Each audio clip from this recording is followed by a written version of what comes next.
Donc nous avons vu ensemble la partie interface d'utilisation user form et nous allons voir une petite introduction aux boucles logiques que vous pouvez utiliser sous Microsoft Excel VBA.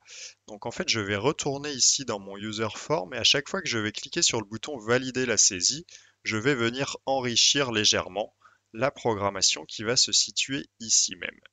Donc une des principales boucles qui est utilisée sous VBA, c'est la boucle for next.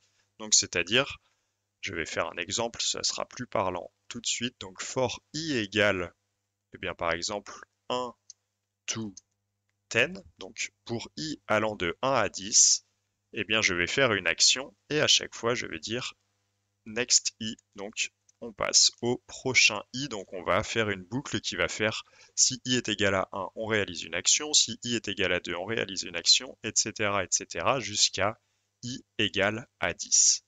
Donc quand on écrit comme ça, c'est une variable, là, i va prendre différentes valeurs, eh bien on va devoir déclarer cette variable. Pour déclarer cette variable, vous écrivez comme ceci, dim i as.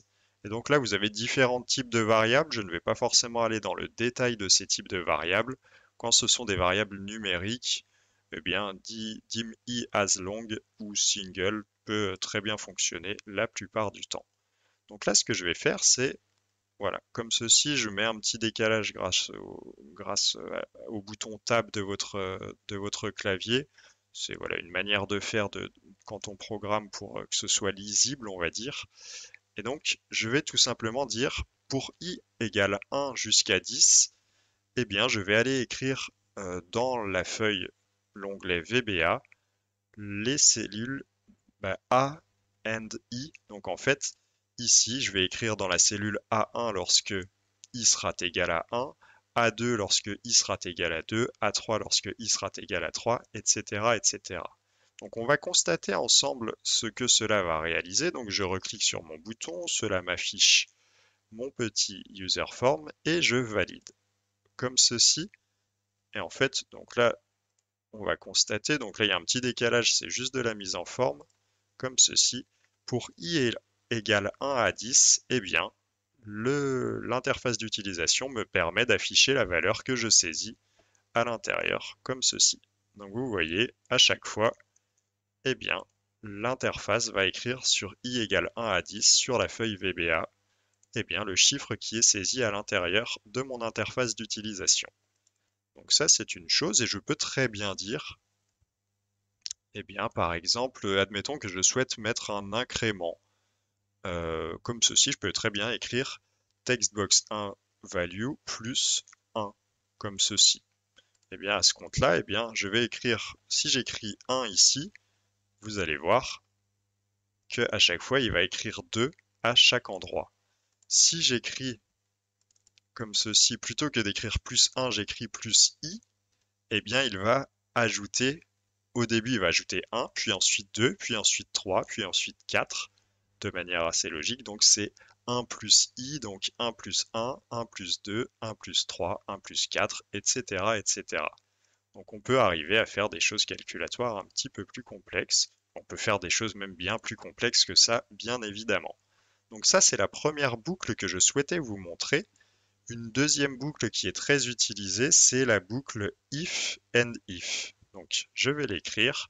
If, donc ça veut dire si je respecte telle condition. Donc, c'est un petit peu comme la fonction si qu'on a vue sur Excel. Donc, if i égale par exemple 5, then, donc si i est égal à 5, alors je vais réaliser cette action et je peux très bien écrire and if. Donc, et je peux très bien, par exemple, mettre or i est égal à 7, or i est égal à 9, comme ceci. Donc là, j'ai voilà, une fonction si, une fonction ou. Donc si i est égal à 5, 7 ou 9, eh bien, je vais réaliser telle action. Donc là, l'action, c'est la même que tout à l'heure. Le numéro que j'inscris à l'intérieur de ma textbox plus la valeur du i. Donc je vais venir inscrire 5, par exemple, ici. Et donc là, il m'a changé seulement certains numéros. Donc l'idéal, c'est de supprimer bien entendu les numéros avant. Et je refais la petite manipulation et vous voyez qu'il m'écrit uniquement des numéros lorsque i est égal à 5, à 7 ou à 9. Donc voilà la deuxième boucle qui peut être très utilisée. C'est la boucle if and if, comme ceci. Donc les deux boucles là que je vous ai présentées, la boucle for next et la boucle if and if, sont peut-être les plus utilisées. Il y en a d'autres, voilà, je ne vais pas forcément faire le tour de toutes ces boucles. C'est essentiellement pour vous attiser un petit peu les choses qui sont possibles de faire sur de la programmation, donc que ce soit sur VBA Excel ou sur d'autres langages de programmation, bien entendu. Mais en tout cas, ça vous donne une petite idée de ce à quoi on peut arriver. Entre guillemets, voilà, l'espace est infini, c'est-à-dire que le champ des possibles est presque infini lorsque l'on peut programmer sur Microsoft Excel.